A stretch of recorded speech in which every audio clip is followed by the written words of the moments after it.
Bentornati e bentrovati a Storie. Ci troviamo a raccontare in queste puntate la storia di Pitagora, un uomo che vive nella Magna Grecia del VI secolo, nella nostra odierna Italia meridionale, e vive in questo luogo e da questo luogo trasforma completamente la storia dell'umanità. A Pitagora sono legate molteplici cose, sono legate entità matematiche, pensate il teorema di Pitagora, sono legate dottrine filosofiche, il pitagorismo.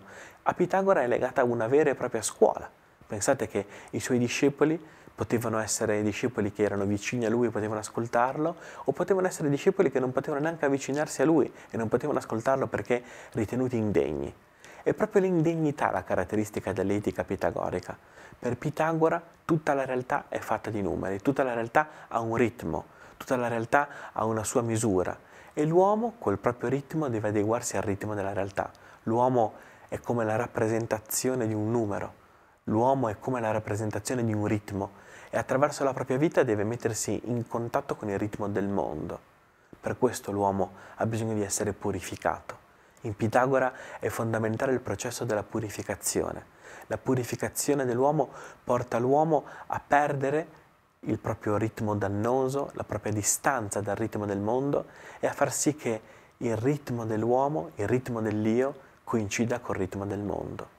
È come se Pitagora ci dicesse che la realtà è fatta di qualcosa di molto più complesso di quello che noi vediamo, che la realtà è fatta molto di più di quello che noi in qualche modo accostiamo o consideriamo. La realtà è fatta di numeri, è fatta di ritmi, è fatta di un respiro che va oltre i nostri respiri. Viene in mente Anassimene quando diceva che tutta la realtà è fatta di spirito. Ecco, per Pitagora questo spirito è il ritmo e questo ritmo è dato dai numeri e i numeri non sono semplicemente delle cifre, ma sono ciò che scandisce la vita dell'universo. Purificarsi, essere persone per bene, purificarsi attraverso la giustizia, purificarsi attraverso la continenza, perché Pitagora praticava il celibato, purificarsi attraverso la povertà, porta l'uomo a entrare in contatto col ritmo del mondo.